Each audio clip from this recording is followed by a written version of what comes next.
Bayangkan, Anda punya sebuah tombol ajaib di meja Anda. Dan kalau Anda tekan tombol itu, boom! 99% penipuan kripto langsung lenyap sebelum mereka bahkan sempat mencetak satu koin pun. Wow, itu klaim yang sangat besar ya? Iya kan? Maksud saya bayangkan, tidak ada lagi janji-janji manis dari pengembang yang antah berantah. Tidak ada lagi kerugian miliaran dolar gara-gara skema pump and dump yang menghancurkan tabungan banyak orang. Tabungan investor retail yang paling sering jadi korban, betul. Betul banget. Kedengarannya kayak utopia fiksi ilmiah ya untuk Anda yang mendengarkan. Tapi sumber-sumber yang akan kita bedah mendalam hari ini itu menunjukkan kalau ini sama sekali bukan fiksi. Sama sekali bukan. Ini adalah cetak biru internal dari Pi Network dan garis waktunya sangat nyata. Persis. Garis waktunya dimulai tepat pada hari ini, tanggal 6 April 2026. Dan jujur aja ya, setelah saya baca tumpukan catatan ini semalaman, kita ini nggak lagi ngomongin pembaruan perangkat lunak yang biasa-biasa saja. Enggak, ini jauh lebih besar dari sekedar update aplikasi di HP Anda. Nah, iya. Kita sedang melihat sebuah deklarasi perang terhadap model bisnis kripto tradisional yang selama ini kita kenal. Deklarasi perang itu, menurut saya, adalah cara yang paling tepat untuk menggambarkannya. Karena kalau kita benar-benar meneliti apa yang sedang direkayasa di sini, ini tuh pembongkaran total dari cara industri beroperasi selama ini. Tinggalkan komentar terbaiknya untuk Yasdar TV, lebih berkembang dan berkualitas.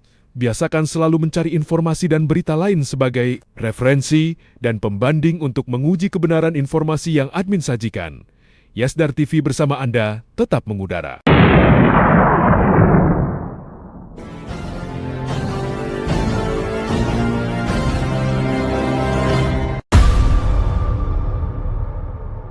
Pi Network, Pi 1 Year, GCV 314159.พวกเรารอ Pi Network Pioneer GCV 459 $. Selama lebih dari 1 dekade ini kan, kripto itu dibangun di atas filosofi peluncuran yang serba cepat. Kayak buat koinnya sekarang, kumpulkan uangnya dari publik, terus ya mungkin kalau Anda beruntung bangun aplikasinya bertahun-tahun kemudian. Iya ya, jual janju dulu, bikin produknya nanti belakangan. Betul. Tapi peta jalan yang kita pegang hari ini itu berupaya membalikan paradigma itu secara paksa. Dan yang paling gila, mereka mengunci perubahan itu secara algoritmik di tingkat protokol. Dikunci di tingkat protokol, oke, itu ngeri sih. Dan itu membawa kita pada urgensi luar biasa yang terjadi saat ini juga, di hari ini. Dari semua rencana monumental ini, semua node di seluruh dunia diwajibkan untuk di-upgrade ke protokol versi 21.2 sebelum tenggat waktu hari ini berakhir. Dan tenggat waktunya sangat ketat. Sangat ketat. Bagian yang bikin saya sampai angkat alis waktu baca adalah klaim bahwa proses sinkronisasi global ini cuma memakan waktu kurang dari 15 menit. Kurang dari 15 menit untuk sinkronisasi global? Iya. Di dunia blockchain, di mana kita tahu konsensus terdesentralisasi itu kan terkenal lambat, rumit, dan seringkali berantakan ya. Sangat berantakan kadang-kadang. Terus memaksa ribuan komputer yang beroperasi sendiri-sendiri di seluruh dunia untuk transisi barengan dalam waktu kurang dari 15 menit. Bukannya itu resep buat kekacauan massal? Pasti banyak yang mikir gitu. Maksud saya, kenapa nggak kasih jaringan waktu seminggu gitu biar pelan-pelan menyesuaikan diri? Ya, itu skeptisisme yang sangat beralasan sih. Bagi Anda yang mendengarkan, yang mungkin pernah mencoba mengupdate sistem operasi komputer di rumah, batas waktu 15 menit itu kan terdengar kayak, omong kosong. Bener, kadang update Windows aja butuh setengah jam lebih. Persis.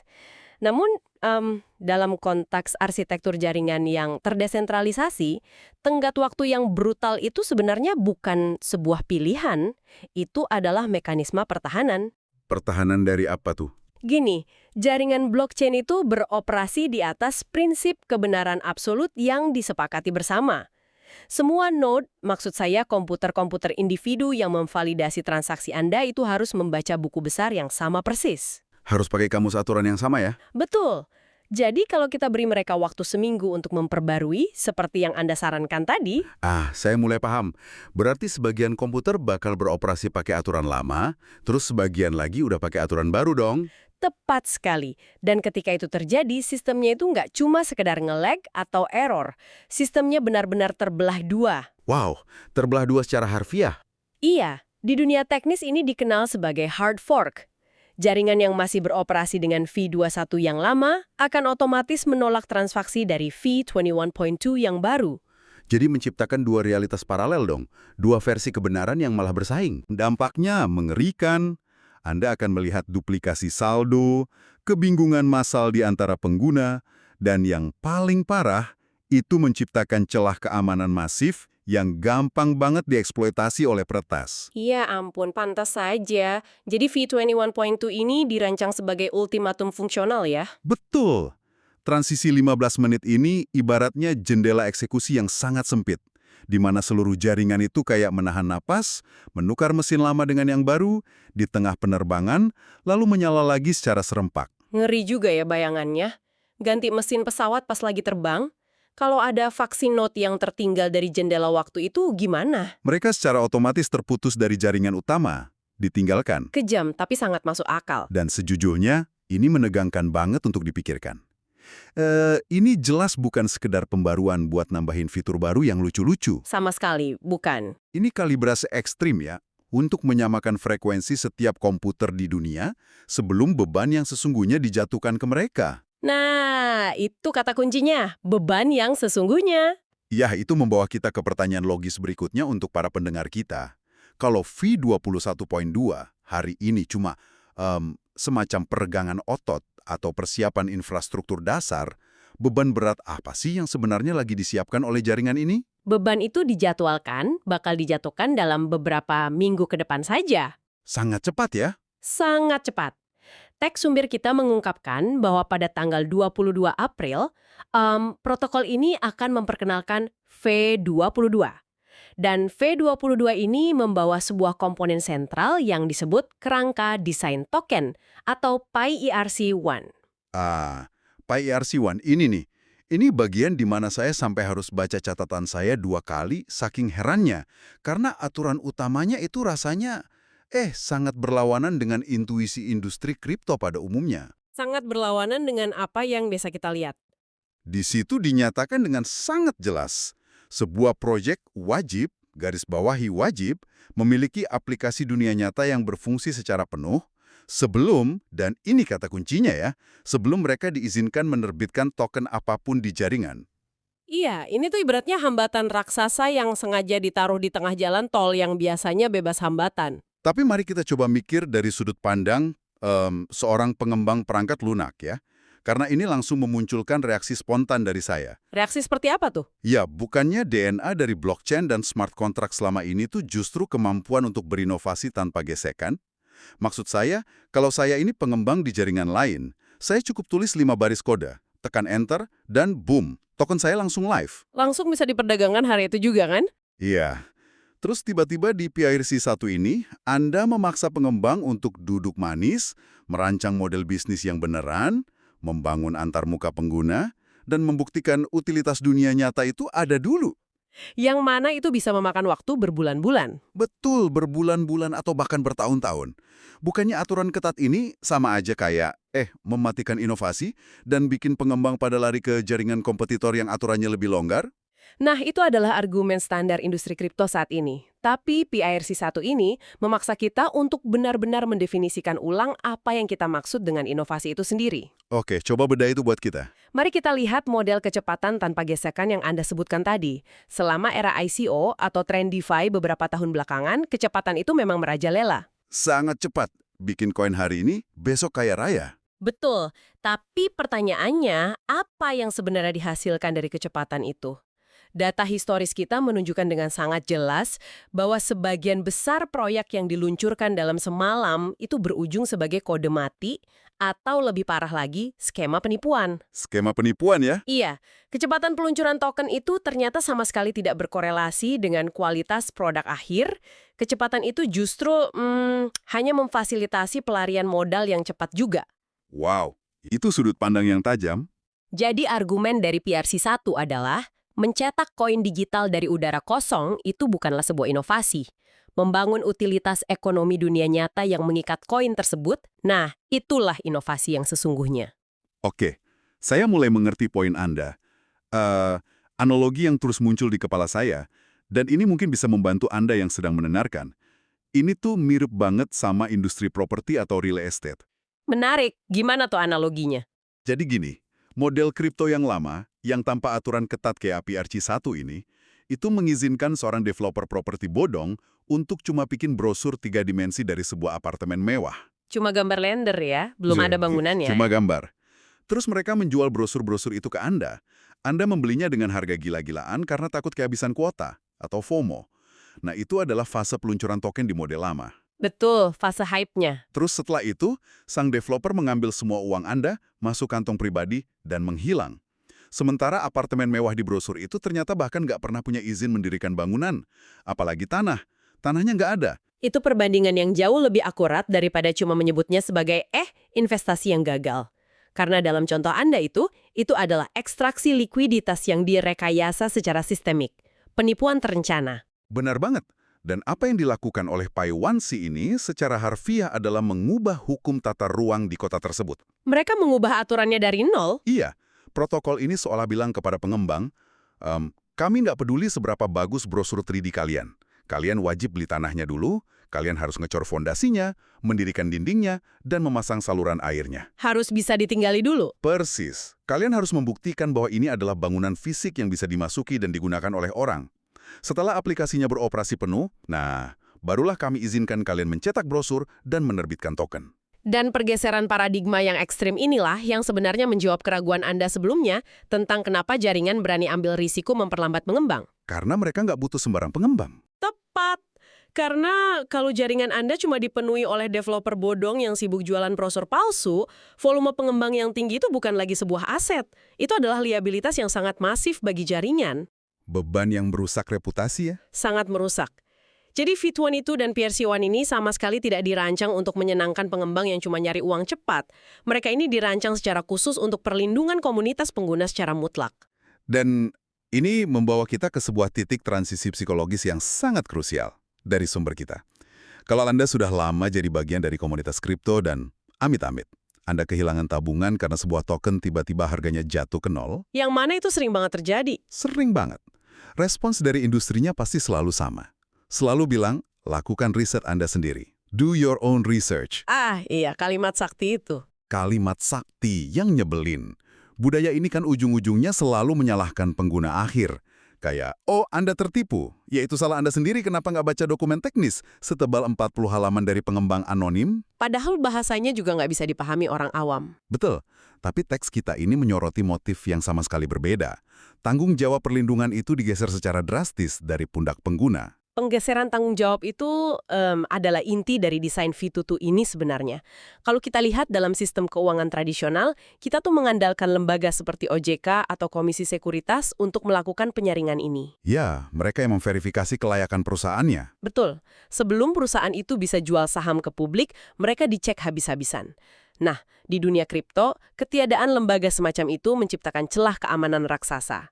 Dan beban risikonya dibanting begitu saja ke investor retail. Yang dalam ekosistem Pi ini sering disebut sebagai pioneer kan? Iya, para pionir. Apa yang coba dicapai jaringan dengan mewajibkan aplikasi dunia nyata adalah mereka ingin menginstitusionalkan kepercayaan itu langsung ke dalam baris kodenya sendiri. Tunggu, ini agak abstrak. Gimana tepatnya sebuah protokol atau kode bisa menginstitusionalkan kepercayaan? Karena rasanya sulit ngebayangin ada algoritma yang bisa membedakan mana proyek yang tulus dan mana penipuan yang disamarkan dengan cantik. Jawabannya adalah melalui pembuktian fungsionalitas. Gini, penipuan pump and dump itu kan beroperasi berdasarkan asimetri informasi. Maksudnya informasinya nggak seimbang gitu. Iya. Pengembang tahu persis bahwa token yang mereka buat itu nggak ada gunanya. Tapi mereka meyakinkan publik bahwa utilitasnya atau fungsinya akan datang nanti di masa depan. Janji manis. Oh, paham. Nah, dengan PRC1, masa depan itu ditarik paksa ke masa kini. Protokol ini secara sistemik akan menolak untuk memvalidasi pencetakan token sampai ada jejak aktivitas yang nyata. Aktivitas nyata kayak apa contohnya? Kayak transaksi layanan jasa, atau pertukaran barang fisik, atau interaksi data yang bisa diverifikasi. Semua itu harus terjadi dulu pada lapisan aplikasi. Wow. Jadi dengan memblokir janji-janji kosong langsung di tingkat infrastrukturnya, jaringan itu nggak perlu lagi meminta pioneer untuk percaya buta sama pengembang. Karena protokolnya sendiri telah memverifikasi utilitasnya secara matematis bahkan sebelum token itu dilahirkan. Gila. Jadi kita punya V212 hari ini yang memastikan semua mesin tervalidasi menyala dengan bahasa yang sama tanpa ada perpecahan jaringan. Betul, fondasi dasar. Lalu, di akhir bulan ini, V22 dan aturan PRC-1 diaktifkan ibarat hakim garis yang kejem banget, yang langsung memblokir 99% proyek yang cuma bermodalkan hype spekulatif. Hakim garis yang nggak kenal ampun. Iya, tapi ini memunculkan sebuah dilema fungsional yang lumayan besar sih kalau saya pikir-pikir. Oh ya, dilema seperti apa yang Anda lihat? Gini, coba bayangkan nasib 1% proyek sah yang tersisa. Proyek-proyek yang sudah menghabiskan waktu, modal, energi, sampai berdarah-darah untuk mematuhi aturan ketat PRC-1 ini. Proyek yang beneran ngebangun aplikasi dunia nyata ya? Iya, mereka udah bangun aplikasinya. Pertanyaannya, di mana mereka akan mengeksekusi operasinya? Kan sebuah aplikasi terdesentralisasi nggak bisa berjalan cuma bermodalkan buku aturan doang. Tentu nggak bisa. Mereka butuh mesin yang otonom, sebuah infrastruktur eksekusi. Dan rasanya, ini adalah mata rantai yang hilang yang menghubungkan kita pada tahap akhir dari peta jalan yang diuraikan di sumber kita. Tahap yang melengkapi semuanya. Betul, yaitu peluncuran V23 di bulan Mei 2026. Itu analisis yang sangat tajam. Anda benar, kita nggak mungkin mengundang perusahaan masuk ke kota kita dengan aturan tata ruang yang super ketat, lalu kita lupa menyediakan listrik dan jaringan jalannya. Nggak bisa jalan perusahaannya kalau gelap gulita kan? Persis. Itulah kenapa transisi dari V22 ke V23 itu bukan sekedar perkembangan linier biasa. Itu adalah sebuah hubungan simbiosis yang erat. V22 ini dicatat bakal mengaktifkan infrastruktur smart contract secara penuh di jaringan. Nah, smart contract atau kontrak pintar, banyak banget orang yang dengar istilah ini, terus mereka langsung ngebayangin semacam dokumen hukum digital bentuk PDF yang ditandatanganin pakai emeterai atau sejenisnya. Iya, pemahaman yang umum, tapi keliru. Bisakah kita membongkar konsep ini sejenak? Karena untuk Anda yang mendengarkan, kalau Anda belum pernah benar-benar menyelami teknologi ini, sangat krusial untuk memahami bagaimana V23 ini berfungsi, biar Anda bisa melihat seberapa besar dampaknya. Tentu, mari kita bedah. Cara paling gampang untuk memikirkan smart contract itu bukanlah sebagai dokumen tertulis, melainkan, bayangkan saja sebuah mesin penjual otomatis atau vending machine. Vending machine minuman yang sering ada di stasiun itu ya? Betul. Kalau Anda beli minuman dari mesin itu, Anda kan nggak perlu bernegosiasi sama kasir. Tinggal pencet aja. Iya, Anda juga nggak butuh manusia lain buat memverifikasi apakah uang yang Anda masukkan itu asli atau cukup. Anda masukkan koin dengan nilai tertentu, lalu algoritma mekanis di dalam mesin itu yang memverifikasi koin Anda. Dan kalau koinnya sesuai, mesinnya langsung menjatuhkan kaleng minuman yang saya pilih. Secara otomatis. Nggak ada perantara, nggak ada ruang untuk interpretasi atau debat sama manusia. Kalau inputnya A, maka outputnya pasti B. Selalu begitu. Sangat presisi ya. Nah, smart contract adalah versi digital yang jauh-jauh lebih kompleks dari mesin penjual otomatis tersebut. Ini adalah baris-baris kode yang disimpan abadi di blockchain yang bertindak sebagai hakim sekaligus eksekutor yang bekerja sendiri. Jadi mereka ini yang pegang uangnya? Mereka memegang dana, mereka memvalidasi kondisi yang disyaratkan, dan mereka melepaskan aset kepada pihak yang berhak.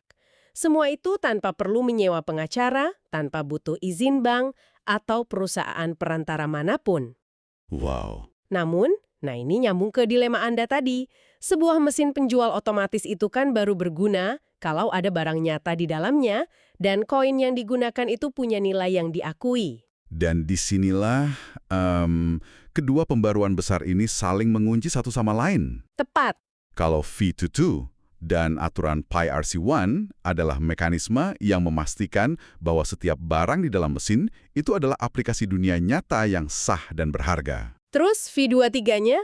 V23 itu adalah mesin penjual otomatisnya itu sendiri. Infrastruktur otonom yang memungkinkan semua transaksi itu terjadi secara instan, transparan, dan pada skala global tanpa campur tangan manusia sama sekali. Dari seluruh peta jalan raksasa ini, pada bulan Mei 2026 nanti, jaringan ini pada dasarnya menggabungkan keamanan ekstrim dari filter PRC-1 dengan kapasitas eksekusi operasional tanpa batas dari smart contract V23.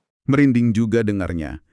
Teks sumber kita kan menggunakan istilah bahwa V23 ini akan menjadi rumah bagi proyek untuk berkembang. Dan sekarang metafora itu kerasa pas banget. Iya, itu adalah lingkungan fisik virtual di mana logika bisnis dari aplikasi-aplikasi dunia nyata yang lolos seleksi itu diwujudkan secara nyata. Ini benar-benar sebuah rancangan arsitektur yang terkalibrasi sempurna dari nol. Maksud saya, ini bukan lagi sekedar pembaruan perangkat lunak untuk menambal bug teknis atau semacamnya. Bukan, ini pembangunan sebuah negara ekonomi digital dari bawah ke atas. Negara digital, wow. Mari kita tarik napas sejenak ya, dan coba lihat kembali lintasan luar biasa yang baru saja kita petakan bersama-sama dengan Anda semua yang mendengarkan. Kalau dipikir-pikir, ini tuh perjalanan dari level yang sangat mikro ke level makro yang semuanya dieksekusi hanya dalam rentang waktu beberapa minggu saja. Benar banget. Kita akan memulai eksplorasi kita hari ini dari sesuatu yang sangat mendesak dan sangat mekanis. Tindakan cepat kurang dari 15 menit hari ini di tanggal 6 April 2026. Sinkronisasi node V21.2. Iya, tujuannya untuk menghindari perpecahan jaringan, memastikan semua fondasi mesin global ini terkalibrasi secara presisi. Jendela eksekusi yang brutal banget, tapi ya, krusial untuk mencegah sistemnya terbelah dua. Yang mana itu kemudian berfungsi sebagai landasan pacu yang kokoh untuk pergeseran filosofis di akhir bulan ini dengan V22. Di tahap inilah, protokol dengan berani mengubah model ekonomi lewat PR1. Secara sistemik, mereka membunuh skema spekulasi instan dengan cara yang sangat elegan.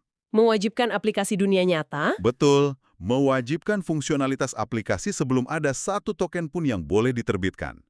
Ini menggeser beban perlindungan dari pundak pengguna awam langsung ke tingkat kodenya. Dan akhirnya, masalah operasional yang muncul dari regulasi ketat tersebut dipecahkan di bulan berikutnya. Sebelum admin lanjutkan, bagi sahabat yang memerlukan baju kebesaran P-Network, silakan untuk melakukan pemesanan dan sekaligus check out pada sejumlah link yang telah admin sematkan di kolom deskripsi.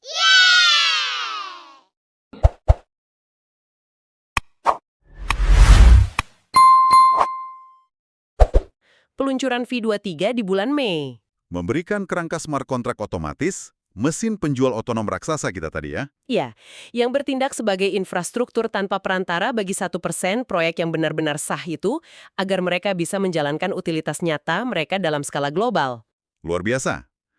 Namun, sebelum kita menyimpulkan eksplorasi mendalam kita ini, rasanya sangat penting bagi kita untuk tidak mengabaikan pesan penutup dari sumber dokumen ini. Setuju, ada pesan yang sangat emosional sebenarnya di akhir dokumen tersebut. Betul. Karena di luar semua lapisan teknis yang rumit tadi dari update node sampai urusan smart contract text ini pada akhirnya berbicara kepada unsur manusianya. Kepada komunitasnya. Ya, ada ajakan yang kuat bagi para pionir untuk tidak hanya duduk diam menjadi pengamat yang pasif. Infrastruktur ini mau dibangun sehebat dan sekuat apapun, pada akhirnya butuh partisipasi dunia nyata agar bisa bertahan. Komunitas didorong untuk terus berjalan berdampingan, berinteraksi langsung dengan ekosistem yang sudah dibersihkan dari penipuan ini. Mereka yang akan membuktikan secara kolektif bahwa jaringan ini memang berjalan di atas nilai fundamental yang kokoh. Bukan berjalan di atas hype atau siklus spekulasi yang cuma seumur jagung. Betul sekali. Dan itu pada akhirnya adalah ujian yang sesungguhnya dari seluruh peta jalan raksasa ini kan? Ya.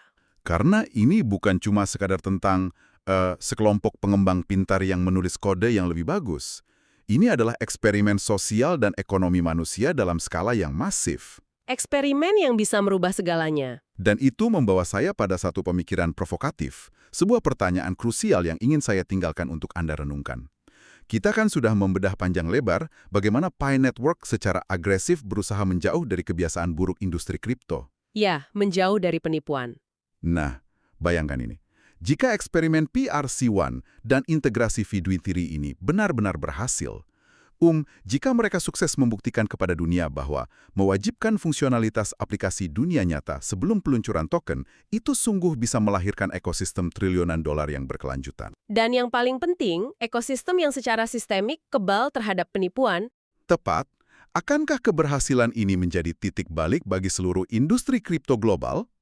Maksud saya, akankah standar kejam namun sangat protektif ini akhirnya memaksa seluruh raksasa industri teknologi di luar sana? Dari bursa kripto di Asia sampai dana ventura di Silicon Valley.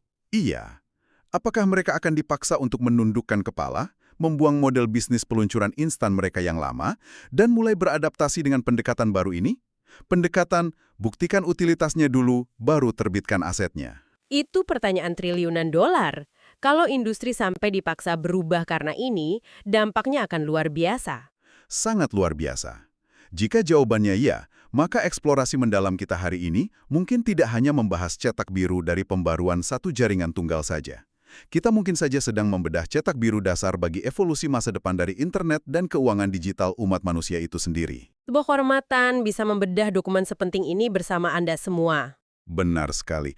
Terima kasih banyak telah meluangkan waktu Anda dan ikut serta menyelami eksplorasi yang cukup berat namun sangat penting ini bersama kami. Kami akan terus memantau pergeseran tektonik di dunia digital ini untuk Anda dan sampai jumpa di pembedahan berikutnya.